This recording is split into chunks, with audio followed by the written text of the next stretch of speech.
बंद रहेंगे। दिल्ली में स्कूल कॉलेजों की भी छुट्टी घोषित कर दी गई है। इस वक्त बड़ी खबर आ रही है, दिल्ली व्यापार संघ ने बंद का ऐलान किया है कि कल दिल्ली के तमाम बाजार पूरी तरह से बंद रहेंगे। देश की राजधानी के बाजार बंद रहेंगे।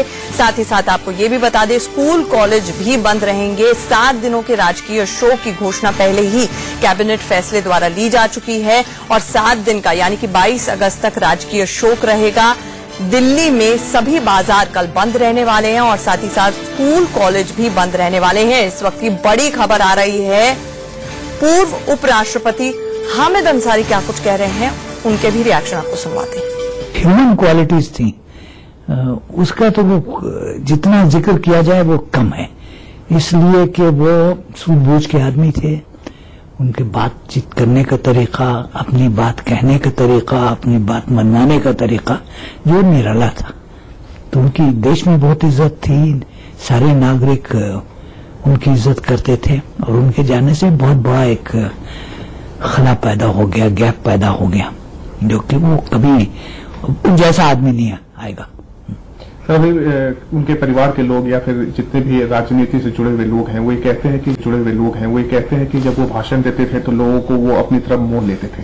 सही वो शायराना अंदाज में कविताओं के बहुत ज्यादा वो बहुत थे। हाँ बिल्कुल थे। उनका एक अंदाज था बोलने का जो कि सुनने वाले को मजबूर करता था कि वो इंतजार करे कि उनका अगला शब्द, अगला जुमला क्या होगा। सोच के बोलते थे, बहुत अपने अल्फाज संभाल के कहते थे और असर बहुत होता था। सर, वाकई में ऐसा लगता है कि ऐसे नेता कई वर्षों बाद एक बार आता है, चूंकि और तथागत रॉय जी जो कि त्रिपुरा के राज्यपाल हैं, वो इस वक्त हमारे साथ फोन लाइन पर जुड़ रहे हैं। रॉय साहब, अटल बिहारी वाजपेयी जी के निधन पर आपकी क्या प्रतिक्रिया है? पहली मुझे कुछ ऐसे तो शोक बहुत हो रहा है, क्योंकि ऐसे बड़े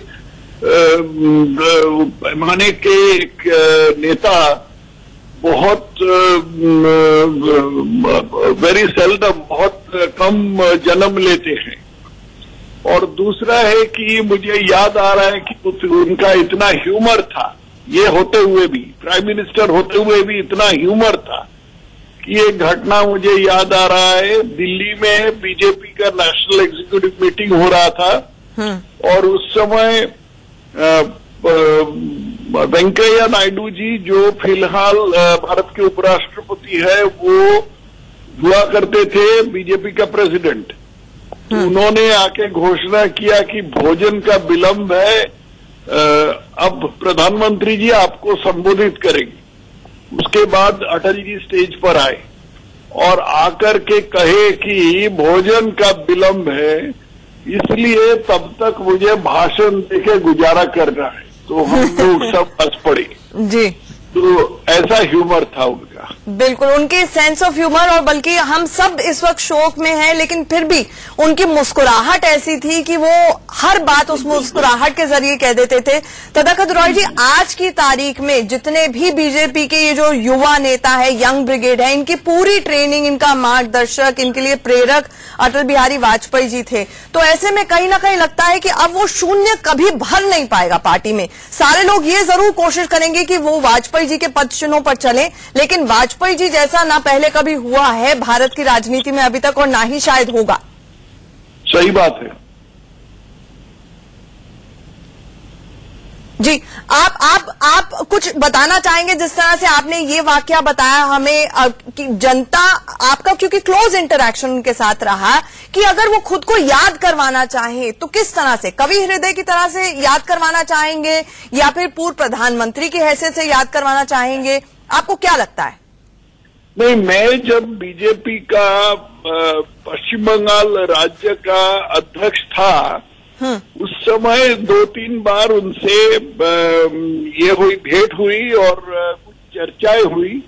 उसमें एक बार था कि जब वो विश्व भारती शांति निकेतन से रविंद्रनाथ टैगोर को नोबेल प्राइज का मेडल चुराया गया, तो उन्होंने वहां पर आए थे मेरे शांति निकेतन में, जी। तो उस समय मैं भी था और उस समय थोड़ा राजनीतिक विषय में चर्चा हुआ, उसके बारे में मैं विस्तार से कुछ नहीं कहना चाहता हूँ।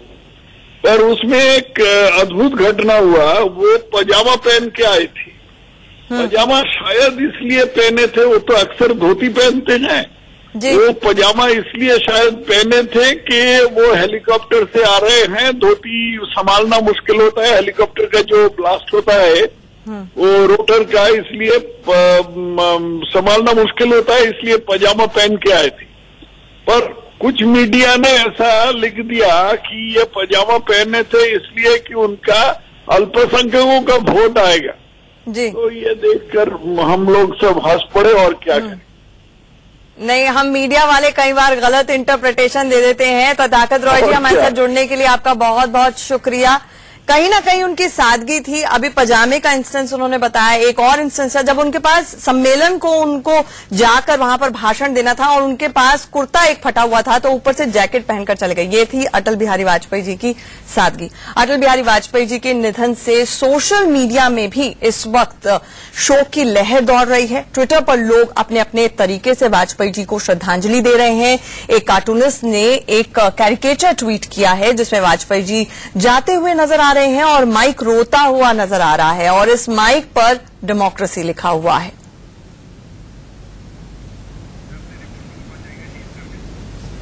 तो आप ये तस्वीरें देखिए और कहीं ना कहीं यही वो जमहूरियत की बात करते थे, इंसानियत की बात करते थे, कश्मीरियत की बात करते थे। उनके वो बोल हमेशा के लिए अमर अजर हैं, हमारे बीच में हमेशा रहेंगे। और वो व्यक्तित्व जिनसे हम हर एक को प्रेरणा लेनी चाहिए, ना सिर्फ नेताओं की जमात को बल्कि हम जैसे आम नागरिकों को भी, कि किस हद तक एक शख्स फर्श से अर्श पर पहुंच जाता है और सादगी को बरकरार रखता है। हमारे साथ हमारे सहयोगी सुमित लगातार इस वक्त जुड़े में। सुमित, आप किस तरह की हलचल वहां पर देख पा रहे हैं और क्या कृष्णा मेनन मार्ग पर उनका पार्थिव शरीर पहुंच गया है? आपकी क्या जानकारी है? देखिए, अभी तक उनके पार्थिव शरीर का कृष्णा मेनन रोड पर पहुंचने का कोई ऐसा संदेश या फिर कंफर्मेशन नहीं है, लेकिन यहाँ पे थोड़ी बहुत जो चहल पहल हम सुबह देख रहे थे या करीब 6-7 बजे तक हम देख रहे थे, वो 6 बजे के बाद से ही यहाँ पे सन्नाटा है, क्योंकि लोग उस खबर के आज जिसका इंतजार आंचल सुबह से कर रहे थे, वो शायद खबर ऐसी थी जिसने बहुत दुखद संदेश पूरे देश के अंदर दिया। और अभी यहाँ पर बिल्कुल जितना भीड़ हम सुबह के करीब देख रहे थे, अगर आप देख रहे हो तो बिल्कुल आपको यहाँ पर कोई कुछ नहीं दिखेगा। लोग अपने घर की तरफ या फिर उनके घर की तरफ जा चुके हैं, रुक कर चुके हैं, क्योंकि लोगों को ये उम्मीद थी कि शायद जिस तरीके से दुआ मांगी जा रही थी उसके बाद उनकी जो हालत में सुधार आएगा। और एक लोगों को ये उम्मीद भी थी कि इतना बड़ा व्यक्तित्व, इतना विराट आदमी, इतना अटल अपने सभी चीजों पे, चाहे उनका व्यक्तित्व हो, चाहे उनका राजनीतिक कैरियर हो, चाहे वो कवि के तौर पर हो, हर चीज में वो एक निपुण थे, एक अटल चीजों में अटल थे। और अब जिस तरीके से खबर आई उसके बाद जरूर लोग शौक में हैं, चाहे हम ट्विटर पे, सोशल मीडिया पे देख रहे हो, चाहे हम उनके घर के बाहर देख रहे हो, चाहे राजनीतिक आपने देखा कि हर किसी से आपने बात की तो वो हर उनके व्यक्तित्व के बारे में बताएगा, बात उनकी शेयर करेगा। तो निश्चित तौर पर एक शख्स के तौर पर अगर देखा जाए तो भले ही वो चले गए हों, लेकिन उनकी स्मृतियां या फिर उनकी जो चीजें हैं, उनकी जो यादें हैं, वो इतनी अटल, इतनी विराट हैं कि कोई भी उनको भूल नहीं पाएगा। अग्रवाल जी, ये आपसे जानना चाहेंगे क्योंकि आप उनके साथ पर्सनली इंटरैक्ट भी करते थे, तो हमेशा उनके बारे में कहा गया right man in the wrong party. ऐसा क्यों, जबकि वही शख्स हैं जो संस्थापक हैं बीजेपी के, 2 सीटों से पहली गैर कांग्रेसी सरकार उन्होंने बनवाई, फिर भी ये क्यों कहा जाता था? आपको क्या लगता है कि कहीं ना कहीं वो था अंतर विरोध या कॉन्ट्रडिक्शंस? देखिए, मैं राजनीति पर कमेंट नहीं करता हूं, लेकिन मैं ये कहता हूं कि वो ऐसे राजनेता थे और इतने महान देशभक्त थे कि उन जैसा व्यक्तित्व देश में होना मुश्किल है।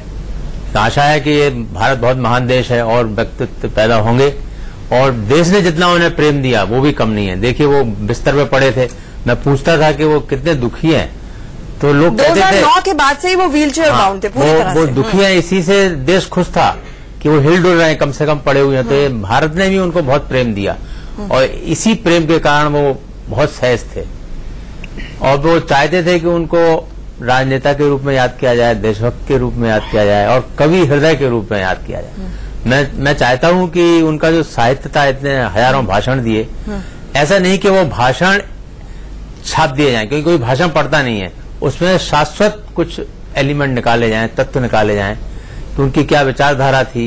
और कवि तो वो थे ही महान, तो उनका एक सही मूल्यांकन हो, यही मैं सोचता हूँ उनके प्रति हमारी बहुत सच्ची श्रद्धांजलि होगी। और मैं सोचता हूँ अवश्य उनके दल के लोग ऐसा करें, बड़े सक्षम है और ऐसा जरूर किया जाए। साहित्यकार भी करेंगे, ऐसा नहीं है वो दल के ही थे, वो हिंदी साहित्य भी उनके जो एक योगदान था उसके बारे में साहित्य भी अग्रगण्य होगा। हमारे साथ हमारे वरिष्ठ सहयोगी राकेश भी जुड़े हुए हैं। राकेश, अभी तक पार्थिव शरीर जो उनका घर है कृष्णा मेनन मार्ग वहां तक पहुंचा नहीं है, क्या अब तक जानकारी आ रही है कि कितनी देर में एम्बुलेंस वहां पे पहुंचेगी?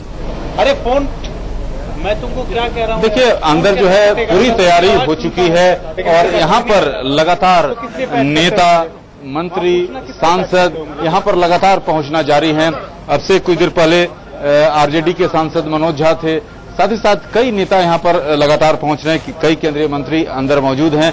पूरी तैयारी हो चुकी है। जो कुछ देर पहले लगातार वायरलेस के जरिए संदेश आ रहा था कि कुछ ही क्षणों में, कुछ ही देर बाद जो है पार्थिव शरीर पहुंचने वाला है। जहां तक बात है कि जो लोग यहाँ पर काफी गमगीन हैं, क्योंकि एक ऐसे कद्दावर नेता को खोया है जो कि आम आदमी की बात करता था, जो कवि था, पत्रकार था और एक प्रखर राजनेता था।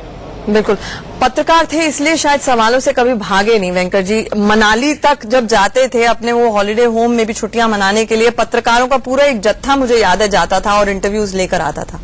बिल्कुल सही बात है। और आप ये पूछ रहे थे कि right man in the wrong party क्यों कहा जाता था? हाँ।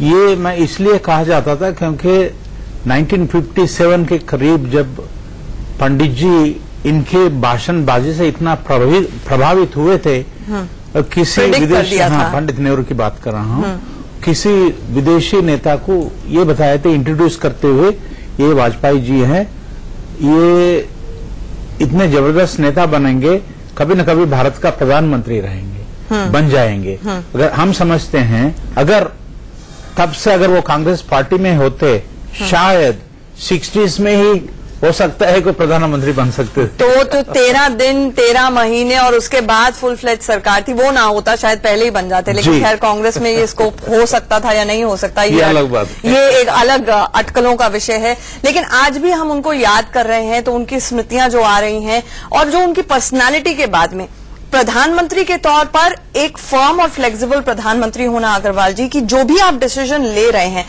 कभी भी किसी का भी भाषण, जो शख्स 6 दशक तक एक्टिव पॉलिटिक्स में रहा हो, कभी भी उनके पॉलिसी डिसीजन को लेकर विपक्ष ने जरूर निशाना साधा, लेकिन कभी भी उनकी पर्सनालिटी पर, उनके भाषण पर उन्होंने एक शब्द इस्तेमाल किया हो, मुझे अभी तक कोई क्रिटिसिज्म नजर नहीं आता। बिल्कुल सही है। उनके जो व्यक्तिगत शुचिता एज ए प्रधानमंत्री उनकी जो थी, व्यक्तिगत शुचिता में कोई वो नहीं है, कोई जोड़ नहीं है। इसके अतिरिक्त कभी भी किसी भी विपक्षी दल ने उनके व्यक्तिगत तौर से कोई उन पर लांछन नहीं लगाया। प्रधानमंत्री होते हुए इतनी बड़ी शक्तियां, इतनी बड़ी क्षमता व्यक्ति के पास होती है और प्रधानमंत्रियों के विरुद्ध में कई आरोप लगते हैं, यहाँ ही नहीं विदेशों में भी लगते हैं। तो अटल बिहारी वाजपेयी जी इतने लोकप्रिय थे कि शायद अगर आक्षेप भी लगते तो जनता सुनना पसंद नहीं करती, क्योंकि जनता के, आम आदमी के लीडर थे और वास्तव में उन्होंने दिखाया कि वाकई जब प्रधानमंत्री थे तो एक रुपए के भ्रष्टाचार का कभी शायद इसीलिए आरोप नहीं लगा क्योंकि ना कुछ लेकर आए थे राजनीति में, 2 फटे कुर्तों पे आते थे, भाषण देते थे, और आज भी जब गए हैं को कुछ लेकर नहीं जा रहे हैं। एक चीज जो खास तौर से, चाहे बाबरी का मुद्दा हो, चाहे उसके बाद गुजरात दंगों का मुद्दा हो, एक पार्टी से हटकर भी एक पर्सनालिटी के तौर पर वो बोलते थे, मुखर होकर अपनी बात रखते थे। अग्रवाल जी, हाँ सही कहा आपने। और उनका जो बोलना ऐसा ही नहीं है, जब वो विपक्ष में थे तो देश के जो इश्यूज थे उन पर भी बोलते थे, और बल्कि जब विदेश मंत्री थे तो विश्व के इश्यूज पे बोलते थे। तो उनका जो एक विचारधारा है उससे बहुत बड़ी विचारधारा निकल के आती है, जो कि हमारे देश की ही नीति है। उनकी विदेश नीति में और हमारे देश की जो विदेश नीति में कोई अंतर नहीं है, लेकिन वो विदेश नीति में बहुत विशेषज्ञ थे। ऐसा लोगों को पता नहीं था क्योंकि देश में इतने लोकप्रिय थे, उन्हें विदेश नीति का इतना अच्छा अनुभव है, ये लोगों को पता नहीं था। तो ये बहुत बड़ा एक व्यक्तित्व जिसको पूरा देश का, आम पब्लिक का, राजनीति का और विपक्ष में रहते हुए सरकार चलाने का बड़ा अच्छा अनुभव था, प्रशासनिक क्षमता जो बहुत नौकरशाह लोग उनके बारे में चर्चा करते थे और नौकरशाह का इतना अच्छा व्यवहार करते थे कि बड़े लोकप्रिय प्रधानमंत्री थे। हमारे साथ सुमित लगातार जुड़े हुए हैं। सुमित, ये तस्वीरों में हम देख पा रहे हैं कि एम्बुलेंस अब कभी भी रवाना हो सकती है एम्स से अटल जी का पार्थिव शरीर लेकर। देखिए, निश्चित तौर पर जो प्रक्रिया है, जिस तरीके से करीबन 6 बजे के करीब ये प्रेस रिलीज निकाली गई और बताया गया कि 5:05 में उन्होंने अंतिम सांस ली थी, उसी के बाद ये प्रक्रिया शुरू की गई थी और कहा यही जा रहा था कि प्रक्रिया में करीबन 1.5 से 2 घंटे का वक्त लगेगा और उसी के बाद उनके पार्थिव शरीर को यहां से उनके घर ले जाया जाएगा। तो माना यही जा रहा है कि प्रक्रिया अपने अंतिम दौर में है या पूरी कर ली गई है और जल्द ही उनके शरीर को यहां से उनके घर के लिए रवाना कर